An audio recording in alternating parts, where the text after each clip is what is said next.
Welcome to TD Rim Consulting. This is I'm thinking our seventh or eighth podcast now, and we have a phenomenal guest today. I'll be introducing her in just a moment.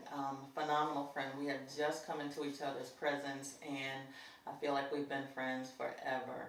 We have joined forces in our workplace, but we have also joined forces as just people moving forward, trying to get some things done in this world to make a bigger difference for the people that we take care of. And so one of the things that I want to do is just to take time and introduce Hattie B. McCarter. Welcome, Hattie B. McCarter. Thank you. Thank you. We are trying our podcast in the forum of, historically I've done it virtually, but now we are actually sitting side by side, and I'm thinking I'm loving this vibe, so we might try to continue in this pace. So I'm going to read Hattie's bio because this is a little lengthy because she's kind of a superstar. So we're going to read that, and then I'll let Hattie chime in, and then we'll get into a couple of questions. And then at the end of the podcast, what we'll do is have Hattie give us how we can stay in touch with her and the cause that she is here to serve as well. So Hattie B. McCarter is a certified DEI practitioner with 15 years of experience in diversity, equity, inclusion, accessibility, and belonging, 20 years of public speaking, and 7+ years in human resources recruitment. Hattie is from Enterprise, Alabama, a small town that is surrounded by farmland, good soul food, and strong family values. And chicken coops. And chicken coops. And chicken coops. Hattie obtained her master's in rehabilitation counseling from Alabama State University, Montgomery, Alabama, and then moved to PA to pursue her career in vocational rehabilitation.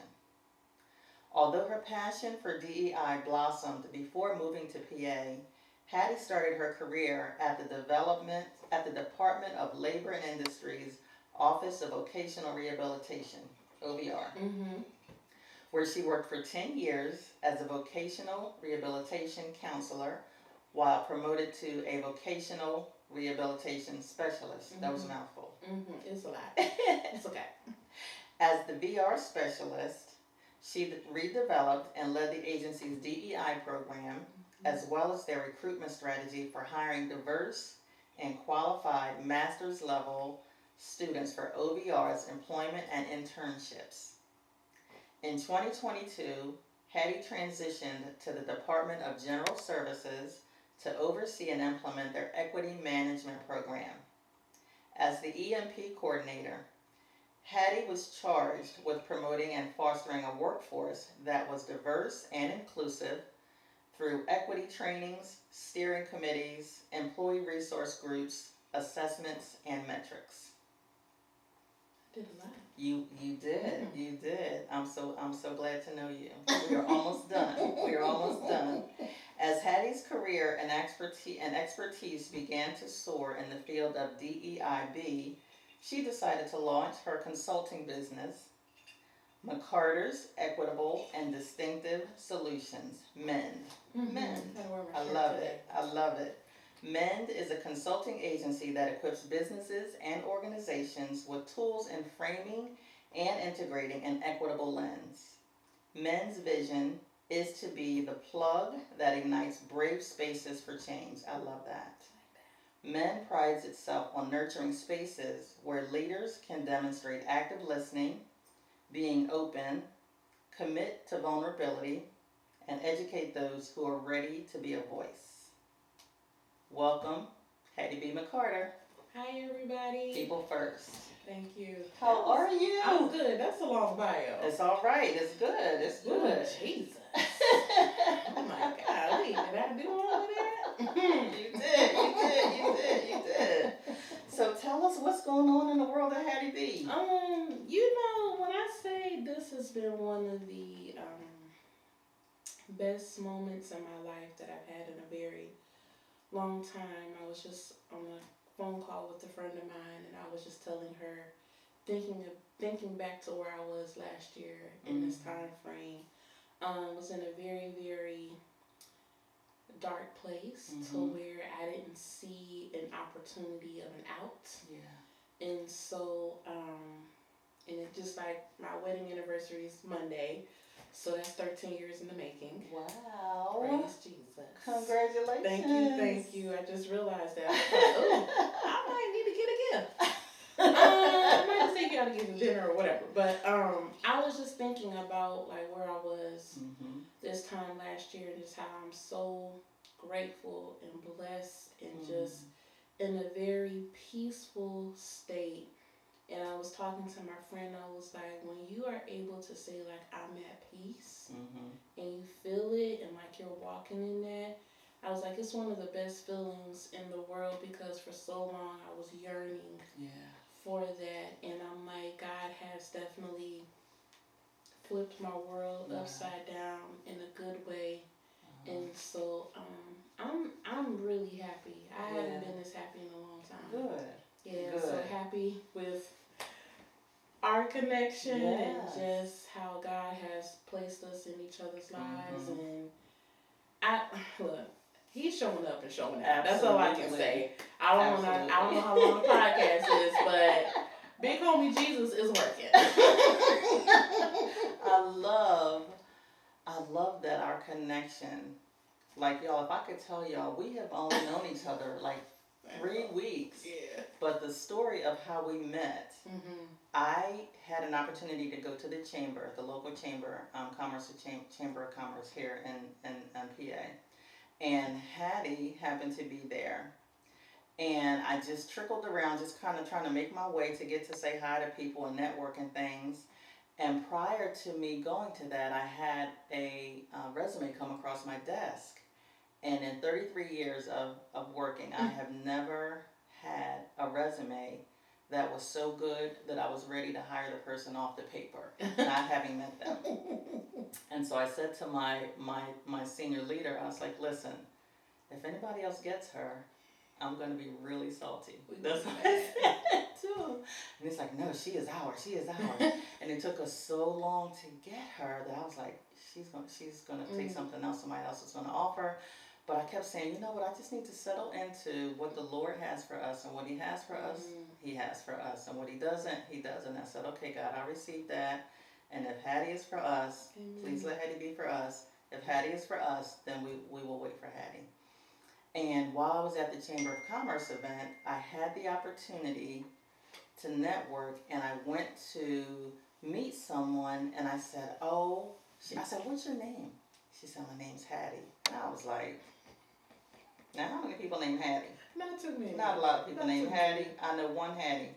So I immediately was like, you're my Hattie. You're my Hattie. And I was like, who is this lady? Chickweed. I knew it was her. And so we took a picture and I sent it to my boss and I said, look who I ran into. Look at God. And we just chuckled. We have hit it off ever since. And so we now are employed in the same place, doing the same work. And really, our hearts are for people first. And so that's what I love. That's what I love. You just know when you run into a person, when you have that kindred spirit, and you're like, you know what, we on the same vibe, trying to put the people first, and the stuff that's supposed to happen will happen. If we take care of the people gonna take care of the work, and that's that's my motto. That's what I live by for TD Realm Consulting. People first. People first.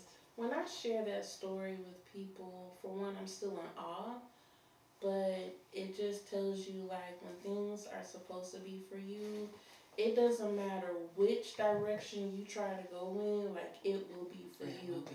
And I remember like all last year, I think I had to have gone on maybe like 20 to 25 interviews to where I was like either number 2 out of 106 candidates, almost there, or this or that. And like I went on one interview 7 times.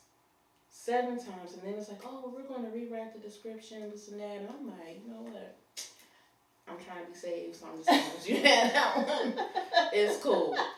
But I just remember, like, okay, and I was like, God, whatever you have for me, like, just let it be that one that you know that I need and that my purpose that you have for me. is going to be fulfilled. And I know that I take pride in leading in love Yeah. and treating people, because I know how it feels to be devalued or feeling like you're defeated or feeling like you're not, where you're supposed to be. You're Right. always climbing and climbing, and like it's feel like the harder you climb, it's like the further you get. And I was just like, you know what, Lord, here you go. I just don't have time. I'm gonna leave that to you. And so when I met you the first time, and I tell you this all the time, I was like, okay, this here, what this is, it's weird to me. Yeah. And I was like, I'm having a hard time because it feels right. Yeah. And it's like, oh, we want things to be right. We know when things are going to be perfect. But when, not that it's perfect, right? Because there are always going to be Yes. trials and tribulations. But like, when things are destined, because it's a calming, right? It's peaceful. Yeah. It's a laughter. There's understanding. Like, you're able to show up authentically and like unapologetically and be okay with that. Yeah. Like, my quirkiness and my Hattie-isms, like, they are embraced. And so that's why I said I'm really in a happy place. Yeah, good. Good. And we love it. We are having a ball, y'all. So our leader comes in sometimes and he's like, there's a whole bunch of laughter. Too much not laughter. getting any work done, and we are so productive. It's kind of crazy. It's crazy, but it's a little crazy. We like to respond. But yes, indeed. So I have just 5 questions. Okay. And we'll go through the questions, and then I want you to share kind of what you got going on, what's happening on with MEND, and how we can stay in touch with you. So our first question: what prompted you to enter the realm of leadership? That's a hard question. Only because I don't consider myself a leader. I've never been one to put myself in that situation because I just like helping people. Now, some may beg to differ that when I say I don't like to be in the spotlight, I really, really don't. Like, even this is like, it's a lot. It's a lot. But I think for me, one of the things is like, I want to be that representation that people are looking for, especially people of color, women of color more specifically, because we don't have a lot of that. And my mindset is like, if it's not me, then who? Right. And my parents have always instilled in me, like, sometimes you just gotta take charge. Right. And for me, I'm like, I never saw it as leadership. I just saw it as, that's what I'm supposed to be doing. I'm supposed to be helping. I'm supposed to be nurturing, cultivating spaces for people, supposed to be loving. Although it does get tiresome and it can weigh on me, especially being an empath, right? Yeah. I feel everything, even when I don't want to. So I never really saw myself as a leader, but I always wanted to progress. I always wanted to expand my reach. And in my mind, like, whatever I gotta do to get that professionally, like, that's what I have to do. Yeah. So that's kind of where I am.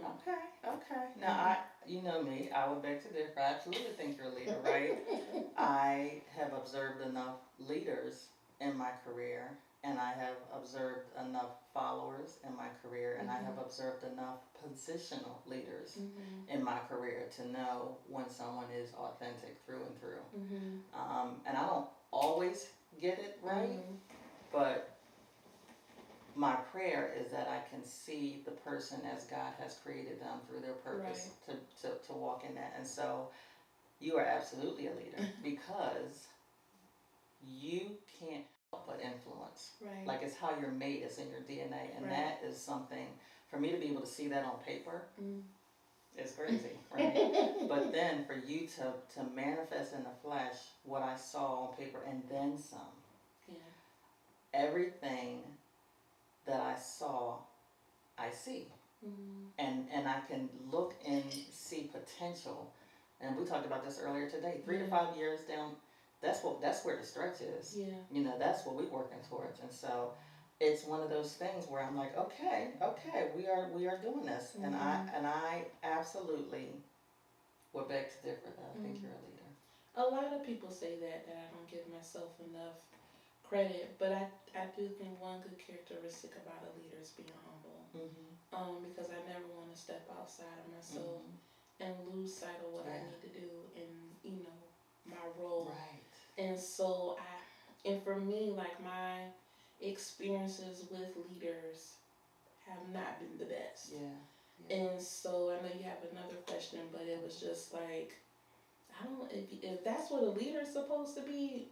I don't want that. Yeah, I don't want that title. Just yes, indeed. I want to stay under the radar with the leading, right? And so I just it's just a certain type of some leadership qualities leave a bad taste in my mouth. So I really strive hard to not be a certain way. But I mean, I also feel too like if that's my purpose in life, then I'm coming to a point where I'm like intentionally embracing what's in store for me. So yeah, because the sooner you start running from it, the sooner you can erase it. Yeah, you know I'm just gonna me. put it out there. I'm road runner.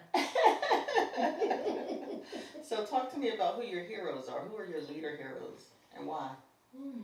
So I have a couple, but the one that really sticks out to me the most is my father. Okay. He was in the military.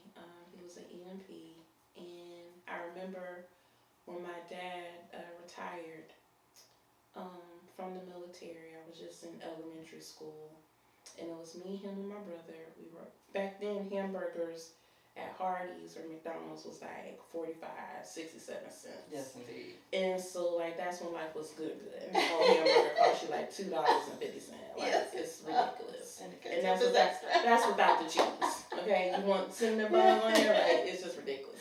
Yeah. But so we were riding around and he didn't have any money in his pocket. He couldn't afford to get us a hamburger. At that time we really didn't understand it, but like I could see the defeat that he had on his face. And so ever since then, my dad worked multiple jobs, 4 jobs. He was a bus driver. He went to cosmetology school. He was a custodian. He worked on the army base, cans and things like that. But I saw my dad work his way up to become the project manager of Goodwill at Fort Rucker, Alabama. And, every morning there would be people would come and drop off last night's reports. Or I would go visit my dad and I would just hear him talk to his employees like he treated them like people. Right? Even when they made him mad, like he would give them the business and he'd be like, okay, let's go get a Coke and a snack and then come on back here and we're going to have a conversation. And just the level of respect that they have for him. And like you could, like when my dad walked into that place, people would just stop. And was like, they would run to him like, oh, Mr. Bethea, how you doing? We did this and we did that. And I would literally, my chest would stick out because I would be so proud to, for one, being his daughter, but just how he served people. Like that was what I call like intentional leadership, like really stepping in. He would tell you what needed to be said, but he said it in such a genuine format that he like you knew that he loved and cared about you. And so like that's my hero, like how he led his job, also how he led our family. And my mom, she's a strong leader too. And just the era that they grew up in, that whole civil rights era, I feel like anybody who was born and raised in that, you got to know how to lead because you got to know how to survive. And so I just remember him and like him not giving up, him going into work even when his body was in pain, when he couldn't walk up the hill to go to his truck. Just how he carried himself.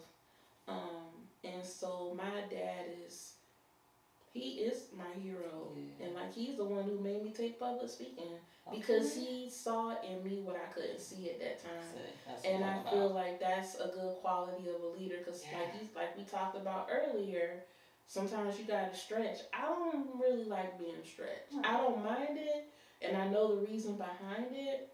But like stretching me is like it's like taffy, right? Yeah. It's hard. Yeah. You know you can stretch it, Yeah. but like you gotta put in the work. Right. And it's just like he said, you're gonna take this public speaking class, and I was like, bro, I'm not gonna do that.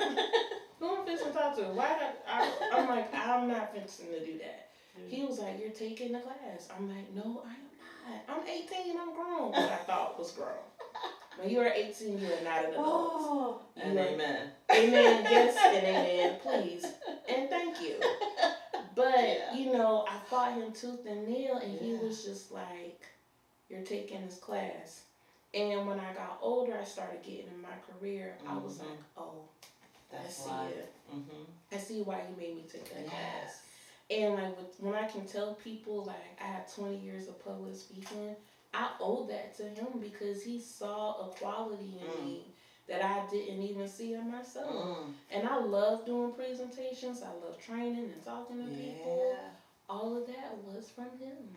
So that's amazing. Yeah. That's amazing. My dad, he was dope. God rest his soul, but that was a dope man. He was awesome. Yes. Yeah. I feel like I know him just by you sharing that. Something about daughters and daddies. Yeah. There's something about it. And you just wasn't going to take that class. And 20 years later, that's your thing. That's what I do. See. He called me little Condoleezza. I was like, I don't know about all that. I don't know Condoleezza. But I get it now. Yeah. You know what I mean? Because she is a woman of strength. And once again, he saw something in me like I just had no idea that was there. That's how you lead in love. Yes. And you say that a lot, lead in love. Yeah, that forces you to put the people first. You have to. Yes. Because if you don't have the people, nothing ain't going to get done. Nothing. I don't have to like you, but I do have to love you. Yes, indeed. Right? And because I love you, I'm going to help you, but you get 3 times. Father, Son, and Holy Spirit. All right. We'll work on that. It's a different podcast. So talk to me about what do you find most beneficial to your continued growth as a leader? That's a good question. These questions are pretty hard. Thank you very much. Thank you. Appreciate it. They're making me think. I think one thing that's beneficial, is just me being consistent in my purpose, right? Understanding it. Doing things that's beneficial for my growth is just being self-aware. Okay. Because that was a really hard journey for me. Being self-aware, like understanding my triggers, understanding who I am, how I want to be, how I want to show up, being intentional. Like there's this thing called metacognitive thinking, to where I'm thinking about the process. Yeah, like it's actually compartmentalizing every little thing about me. Yeah. And I feel like that's beneficial to my growth because now I can say I am proactive in my thinking before I am acting, before I'm responding to something. Because I'm realizing that it's not about me. It's about the people. It's about my reach on who I encounter on a day-to-day basis. So I am very intentional about me being self-aware. Yeah. I don't, sometimes I slip up. And that's us being human beings. Indeed. But just being self-aware about that. But also like once I'm such a giver with my emotions and cultivating these spaces, I have to remember to pour back, replenish myself. Important. I have to reset. So that's also beneficial because I'm constantly on the go. Yeah. And so, as you know, I'm a busy bee. Like I'm constantly like. Yes. And I can vouch for that. And so, like, it's hard, but I've learned to like do things that are going to push me but make me happy at the same time. So investing in me, setting goals for myself. That's important. Absolutely. I wasn't there in the beginning.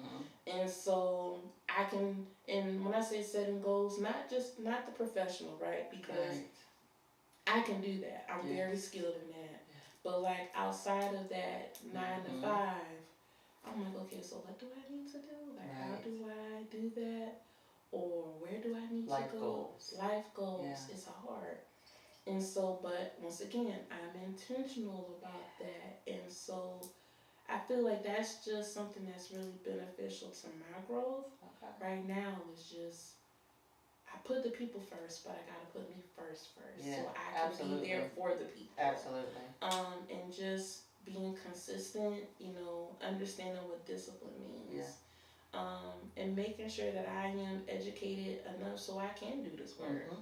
and not get burnt out because being an equity and inclusion practitioner, you get burnt out. Sometimes I'm like, yo, I'm just exhausted from being black. Now I gotta help you too.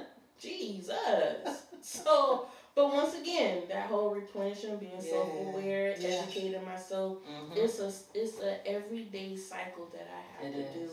But that's a part of my journey, and that's how I'm able to show up every morning. Like, good morning. I know. We ready. Yeah. So that's what I do. I love the self-awareness piece because that's one of the tenets of authentic leadership. And that's the vibe for TD Room Consulting. That authenticity is so critical to being able to show up just how you are, flawed and all, and still be able to get it done. Everybody can't drop it at the door and then come on in and then be whoever you're supposed to be.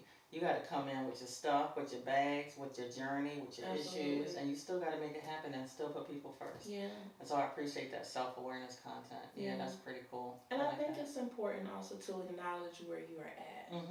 And saying, you know what, I'm not even here today. Like, I'm here, but I'm not, like, mentally and emotionally here. Yeah. And I tell people that, look, if my energy is off, I can't be around you. Because I believe in transferring energy. And I'm like, I don't want my day messing up your day, but I don't want, if I'm negative or having a moment, that can affect people. And I think as leaders, that's something that we have to be very aware of. Like, attitude reflect leadership. So if your attitude is stank and you coming in there stank, how you think you gonna get stank? And then you're like, well, why do my employees have a nasty attitude? Bro, you got a nasty attitude. Like, how you out here delegating and not valuing, and like it's just short and brief. Like, it bothers me because I'm like, some leadership, they want their people to be top notch, but I'm like, are you top notch? Right. Are you being the example? Are you modeling the way? Yeah. Because when I look at organizations, I'm like, okay, let me look at your people first. Right. I don't even want to look at your leadership. That's exactly right. Because I can tell how you are by your people. Exactly. I can tell if you're out here promoting DEI by looking at your people. It's not necessarily about representation. It's about how they feel and how they're showing up and what they're doing and how they perceive you in the workplace culture. So once I talk to them, I already know what I need to do. And so I got that statement from Remember the Titans with Bertier and Julius. It was at the water fountain. And Julius was like, well, attitude reflects leadership, Captain. And that was one of the most profound scenes. And it stuck with me because I'm like, okay, it's the golden rule. Treat others how you want to be treated. So if I want my employees to be empowered, I got to show up like that. And I got to be able to speak life into them. Yes, absolutely. And if I can't speak life into myself, I'm not going to be able to do it to you. And it's like, I think of, when you're on the plane. And they give you all the stewardess is giving you all the instructions, and they will say to you, and they have to say it because it's not our nature to train this way. Right. But you have to put your mask on first before you can put your child's mask on. And as people, we certainly want to take care of this person first, but if we are not cared for, we can't care for them. Absolutely. And so that's why it is important for us to show up ready, ready for leadership, so that people who, I say often, people, they know whether or not they're going to follow us, if they're a follower. There's a position for everybody, right? You're a leader, you're a follower, but there's space for both of those things. But if you are intentional in your leadership, someone will follow you no matter where you're going. And that's why it is important to be authentic, self-aware, and lead them with the intentionality of helping them grow to that next level. So I love that. I appreciate that. I just did a post, I think it was Monday or Tuesday, on my Instagram about intentional leadership. And I was speaking about you and our senior leader. And I said, I've never been in a workplace environment where I get asked, what am I doing? What am I not doing? What do you need to support you? What resources? And at first I was like, is this like a regular practice that y'all doing? You were like, yes. And I said, well, okay, so let me get back to you on that question because I don't know how to answer that. Yeah. But just the intention behind it, like you have to pay attention to the intentions. Yeah. Right? And so I was like, okay, that is a very, and then like the question would get asked and then there was a pause, like waiting. Yes. Because you know, sometimes people ask those questions just because it's a formality, they're on autopilot. Yeah. But you sat there and you were like, what do you need? What do you need? What can I do? And How can I serve you better? And that's what I'm saying about leadership. It's about servant leadership, Yeah. right? Yeah. Stepping into that. Because sometimes it's like, okay, it's that whole constructive piece to where you're like, look, as you say, I'm just as accountable for you as you are to me. Yes, indeed. And so I actually was like, okay, she's saying that, but I'm like, we'll see. But then I'm seeing the actions align. I'm like, okay, this is what I mean by intentionality and showing up and saying, okay, I'm opening up the door now. I'm prepared and ready to receive what you're telling me. Absolutely. But also, how can we work through that? And so I just appreciate that because honestly, I've been in the full-time workforce for about 13, 14 years, and that was the first time I've ever been asked those questions. Because it's important, and when I wake up and I say people first, I mean that. I mean that to the core of everything that I am. I am about relationship building. That's just my DNA. It's how I'm made. You know, and it's faith based. I mean, God pours into me every day. Every day He's pouring stuff into me. And I can't continue to receive it if I'm not giving what it is He has given to me. So I'm not supposed to hold on to it like we talked about today. I'm supposed to give that, and somebody else is supposed to be blessed by that so that He can pour into me so that I can continue to be a conduit for Him. And so I love that. I appreciate that. Okay, so question 4. What is one memorable leadership lesson you're willing to share with our audience? So like I said, I never consider myself a leader, but there's always been things that I would say, like if I was a leader, that's something I would not do. Yeah. Or this is something that I would do. I've been in places to where leaders are not transparent. Where they're not humble. The trustworthy behavior is not exhibited. And so one thing I do understand about leadership is that there are going to be things that you're not going to be able to share. And I think when you specifically state that and you set the tone, your people will understand, like, okay, but though it may not be information you can share with me, but at least you're telling me what is happening, right? Being transparent with that. It's not people trying to play the game to save face, because at the end of the day, like, what you're doing, you're damaging relationships. Yes, indeed. And I think, a lot of times leadership are cultivating spaces to be transactional rather than relational. Yes. And so therefore the high skilled, level skilled people that you have on your team, you're going to lose them. Because for me, I was one of those type of employees, like once I see something, I can't unsee it. Once you lie to me, that you are a representation of that lie. That I hold you to that. And so like I cannot see that. So in my mind, I'm like, okay, is what you're telling me, is that honest? Can I trust you? You will question it from So like, how can I trust you to lead me if once again you out here with this tomfoolery? And so I just realized that for me, one thing as a leader, I'm like, I may not can tell you everything, but I'm going to tell you what you need to know so you can be aware. Right? So when shift happens, you're able to trust the shift. Because me as your leader, I'm going to guide you. I'm not going to steer you wrong.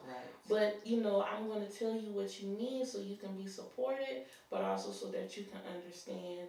And I think, a lot of times people utilize that whole favoritism piece, right? Because you feel like, oh, well, if I got her, I know she can do this and do that or whatever. That's not necessary either. So just being able to show up and be truthful, right? And not having this crab in the barrel mentality. Mm. And I think one of the conversations that I had with you was like, look, I have a very difficult time in trusting black women in leadership. Yeah. And you were like, okay, say more about that. And so we talked about it. And, that's because of my experiences with this whole competition, crab in a barrel. And I'm like, but we're on the same team. Right. We're both here representing and being an example for those who want to be in this spot. Yes. And I'm like, if we're over here fighting each other, like I don't want any parts of that. Yes, indeed. Because I think sometimes with other leaders, like we are already programmed to expect that. Yes. So because we know how to navigate. Mm-hmm. But when it's us in leadership, we're like, eat too, Judas, you gonna sell me for some silver too? Like, right. Why would you do that? So like that's something that I feel is important too, just as a woman of color. Being able to just walk in my truth. Yeah. Right? Yeah. And doing that and being transparent about it, but also making sure that I represent what we stand for as a culture. So I can get into that a little bit deeper, but I'll just pause right there. Okay. Okay. I appreciate it. So what advice do you have for new leaders? What advice do you have for potential leaders? New leaders or potential leaders? Do the work. Do the work on yourself. Figure out who you are, what you need, how you want to show up. How do you want to lead? Yeah. Right? Yeah. How do you want to lead and love? And that's my tagline. And I say love stands for how do you want to listen? How do you want to be open? How do you want to be vulnerable? How do you want to be embracing? Mm-hmm. Because all those things are good qualities of a leader. Mm-hmm. And I think being able to know who you are and also knowing how to navigate and to be still. Yeah. And as a leader, you don't always have to jump on everything. I think one of my struggles as I guess I'm a leader, is delegating. Yeah. Like I don't know how to do that. I don't want to do that. Right. It's hard for me because that whole accountability piece, I take pride in that. Mm-hmm. And so learning how to find that balance and knowing that you have to give yourself patience through this process. Right. And a lot of people, what's that saying is, many are called, but few are chosen. So everybody can't be a leader, right? And so, and I think that the more mature we get and the more we understand ourselves and we can better understand like how do we want to lead, right? And who do we need to lead? Exactly. Because everybody don't want to be led. Let's just be clear about that. Correct. And so like all those components, but just taking the time to do the work on yourself and loving yourself and taking care of yourself and finding that balance. It is important. It is important. It is important. And that, when learning how to say no. So one girl said, no, the word no needs to be given out like pamphlets. No and thank you. No and thank you. No and thank you, please. Yeah. And thank you. And so I just think that's important, setting boundaries. Mm-hmm. Saying, this is my personal boundary. Yeah. This is my professional boundary. Right. And because I believe, you don't want to be a habitual line stepper. Like, if you keep crossing them, we got problems. Yeah. You got to be authentic. You have to be authentic. Have to be. Absolutely. So, with all of those things, you just got to be able to step into it. And when you call to it, you just need to be ready. Mm-hmm. But make sure you're doing the work on who you are. Absolutely. And that's so critical. And it's the hardest thing to teach. Like, we talked about it, earlier today.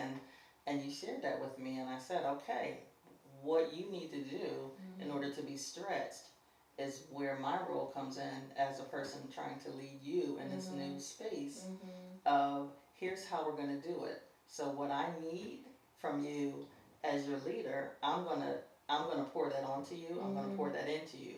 What you do with the stuff that you don't need to hold on to is up to you, but it's not going to negate the fact that I'm going to continue to give you things. Right. So when you figure out your plate is getting too full, you will figure out how to navigate that space, and I'm going to continue to make it a safe space for you to land and say, it's too much. Right. Okay, well, let's sit down and talk about what I need, what you need, and what goals we're looking at so that you can move forward in the same direction. And you have done phenomenal. So what I do know is like I was saying before, I can't take something. Right. You have to want to give that, and when you relinquish it, then you're like, Mm-hmm. okay, it was mine to give, so I'm giving it away, and now I've Right. made space, so now I can pour more into Hattie. Mm-hmm. You have to figure that space out, but I'm gonna be right there for you. Yeah. So Tough space. yeah, but I love it. I love it because it feels like progress. It feels like Yeah. growth, and that's really what we're talking about. We're talking about relationships and people first, and pouring into the people, and the work will happen because the work that happens is a result of you being able to show up authentically, jacked up, toe up, busted up, Everything. and ready. Right, Everything. right. And I'm like, you know what? Safe space. Come on in. Let's have a busted up day. We walk through it, and then we get to work. Right. So yeah. So what advice? Okay, we asked that question. Sorry. So how can we stay connected with you and your organization, MEND? So I do have my own podcast. It's Tea with Hattie B on YouTube. I haven't really posted in a while.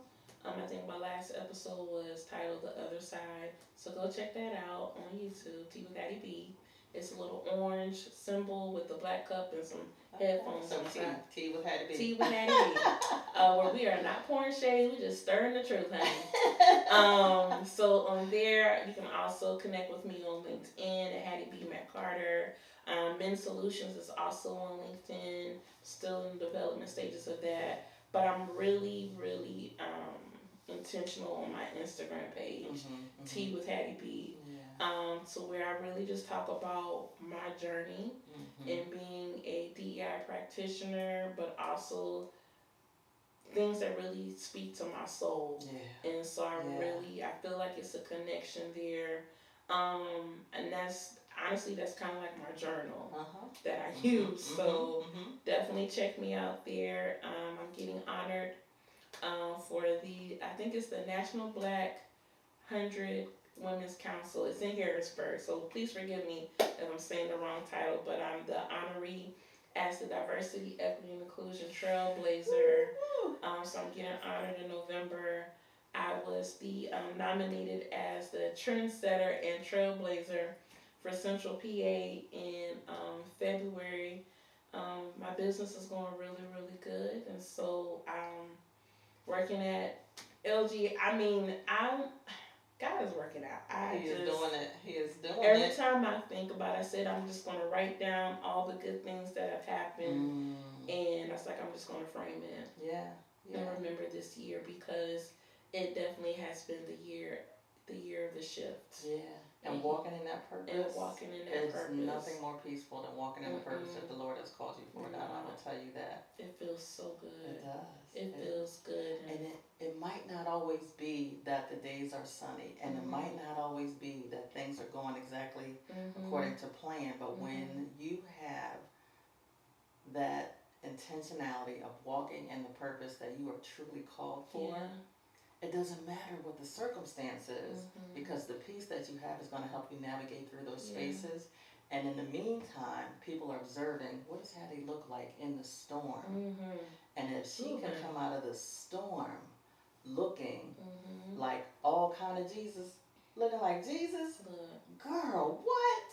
That's what I'm talking about. He is doing it. I don't want to shout on the podcast, but I just remember where I was. I was dark, like black midnight, dark. I could not see a light.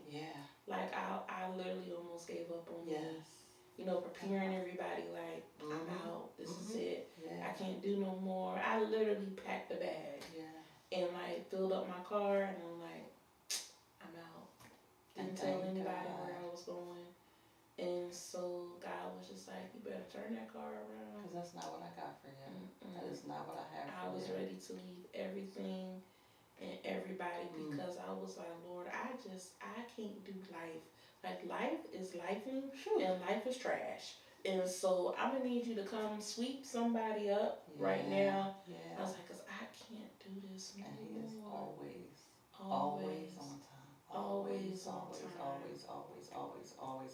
Always. So I love it. I'm truly grateful and blessed. Like this is a new chapter. It is. It's a new chapter. It's a whole book. We doing some things. I'm just saying. So I I will tell you that I am very proud of you. I am Thank proud to you. call you friend. I am Thank proud to be you. in your space. Thank you. I'm proud to journey this journey with you. Mm. And I thank you so much for just being in my space. You're welcome. I just appreciate you. Like her mama is now my mama. I'm just like, I just love her to pieces. And so I really appreciate you. Thank I you for really, having really me. do. I appreciate Absolutely. it. This is good. This I is can't good. wait. So to my audience, I will say thank you. Bye, Thank you to audience. Hattie. If no one has said that they love you today, I love you. Mm. Hattie loves you. I do. God loves you. People first.